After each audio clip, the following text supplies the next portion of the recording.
Do you know money management is one of the reasons for conflicts between wife and husband? How should one manage income and expenses in a family, including supporting the parents, extended family members, and friends? Is money evil, or can we turn money to be a spiritual force to do good? Probably today's church is missing on teaching of the Theology of Consumption. Now I would recommend you to listen to C.B. Samuel, who is a follower of Jesus for many years and a well-respected Christian leader. After the marriage, you said finances is one of the things that causes a conflict between wife and a husband. You touched the point whether boy should support the parents or a girl, or should they make as one account or should we separate? What's the best thing to do there? Or just agree as they like? No, I think whether one account or two accounts, I think it's more for banking convenience. Yeah. You see, because the way banks are sorted out, done today, it's not so that you would hide from the other the money that you have. Because if your wife has an account and she has a card, when she doesn't have to have you around, when she has to go shopping, she can use that card and spend it. You can have a joint account with two cards, that's also possible. Yeah. But the main thing is to ensure there is a kind of honest, transparent dealing of finances. There's nothing to cover. And you talk about every expense. And if it's your family that needs the care at this time, irrespective of whose family, I think it's important to talk. Because sometimes I've seen families, the woman especially, giving secretly because the husband will get angry. And I've seen other situations also where the wife complains that the husband is always sending money to his sisters and his family. Right. And I think it is just a lack of mature conversation because your children pick it up. You see, and it's not at all a big because see the thing with money, I'll be doing that here tomorrow. But the thing with money is that Jesus, according to the French theologian Ellul, he said Jesus is the only one who said money is an evil. You see, everybody else says, like Paul writes and says, the love of money is the root of all evil. But actually Jesus said money is a spiritual force. This French theologian Ellul, he says, out of all the teachers in the world, Jesus is the only one who believed that money is something of equivalent to a god. Because he said nobody can serve God and mammon at the same time. And he used a word which is equivalent to a spiritual force. So what Ellul says is that when you have money, it's actually a spiritual force on you. Because Paul says people who have loved money have shipwrecked their faith. And he said who takes you to court? It is the rich people. And so basically money begins to shape character. And I know of families which have been destroyed just because of money. And I think as a couple, a husband-wife should talk about money and they should be having, the Bible says a lot about money. See, unfortunately, teaching in the church, I don't know about the churches that you go to, but I know the only time in the year when we talk about money in our church will be Stewardship Sunday, when they take offering for missions or something. But the rest of the time, but the Bible has a lot to say about money. And because it destroys lives, it destroys institutions, it destroys nation, and more than anything else. And basically, even when religion is used to persecute the people of God, it was largely because of money. If you look at Ephesians, where Paul healed a woman who was demon possessed, it was the business people who got upset because they were making money out of her. And then they said this is a religion. Because behind every religious persecution, there is somebody who is interested in money. You see? So we need to be very careful. And especially in a good home, money is not supreme. We need to say conversations about money are not sacred conversations. Especially in our culture.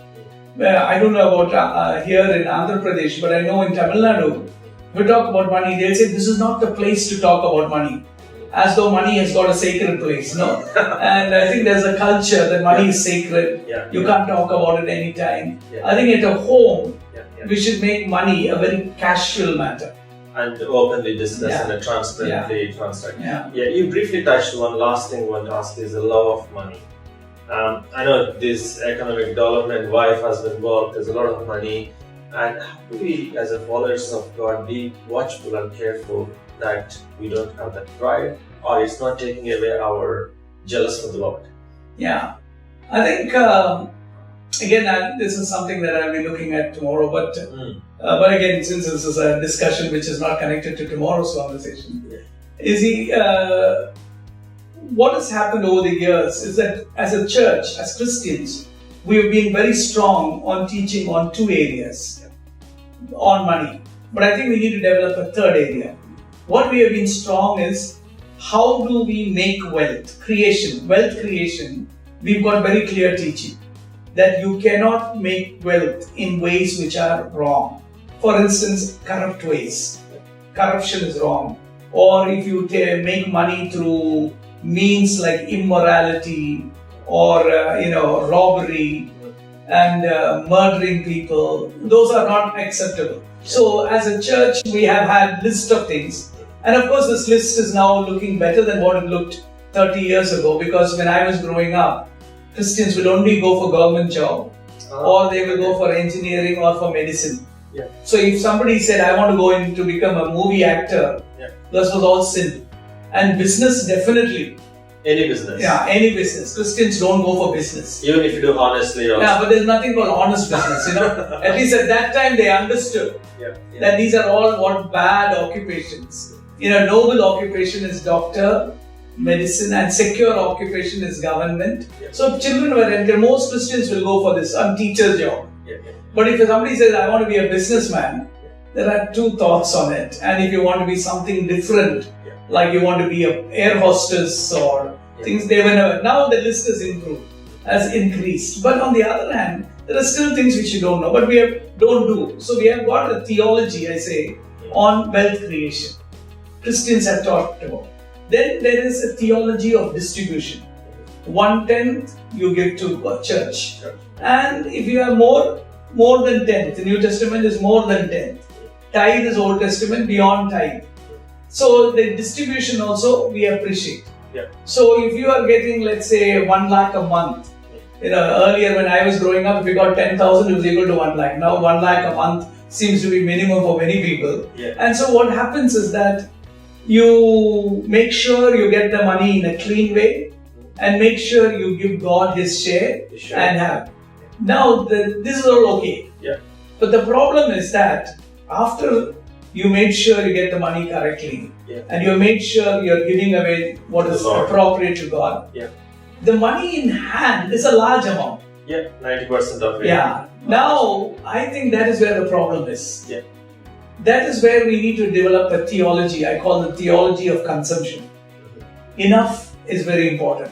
Because we think with every time money goes up, you've given your 10th to God and you made sure it comes in a clean way, you have the right over that money. Now the Apostle Paul in 2 Corinthians 8 says, no, God gives you money so that you can be a blessing to others. John Wesley, who is one of my favorite church people, John Wesley, when he started his career, he used to get 20 pounds a week. And he gave away 2 pounds to God, tithe, and 18 pounds he learned to live. And his income went up over the years. And it said in his writing, in his journal history, they said when John Wesley was when he became old and he died, when you look at the equivalent of the money, he learned to live on 18 pounds a week. And the rest of the money he gave for God. See, he started by learning to live on 18 pounds and he gave 2 pounds. By the time he died, he used to get thousands of pounds. But he lived on 18 pounds a week. So he's still, his lifestyle never changed. We think our lifestyle has to change. As we earn more. Because we have more at this point. So we need to have a theology of consumption to say enough.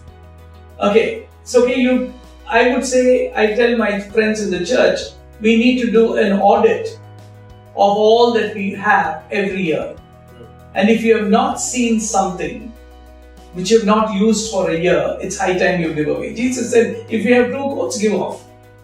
Wow. It's very important, because often I've heard, recently we moved house. And a very difficult decision we had, because we have to, in Delhi we move house every 4 years, so we go through this process. But when you do that, we realize, we have not seen it. Why do we have so many things? So many things we haven't used for a year. Yeah, and then we take it very faithfully to the next house. So this year we said, I have a lot of books. Books means a lot of books. Yeah. So I said, no, I don't need all these books. I've read all of them, or I've not read it. Somebody must have given. So we decided we're going to give off the books. There are a lot of people who want. And so I went through my books, and I think I gave off 500 books, I think. Wow. Yeah, I gave it to all the university students, they came. But what I realized is that you feel very sentimental and say, how can you give off? Yeah. But there's a lot of liberation when you give off. You look at your clothes and you say, I've not seen it, I've not worn it at all, I don't need it. And I think another rule to say is, if you're going to buy something, replace something else which you have. Yeah. Don't increase the number.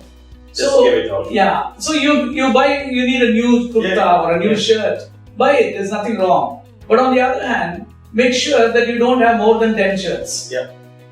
So that every one you get, give away one. I think it will be a good discipline to develop. So I think the problem is the theology of consumption is what is missing in our church, because our wealth has gone up. Yeah, exactly. And we still faithfully give 1/10. And our lifestyle is going up. Yeah, because the 9/10 is very high. Yeah. And the 9/10 can cause problems. Yeah. Thank you so much, Uncle. Thanks for your time.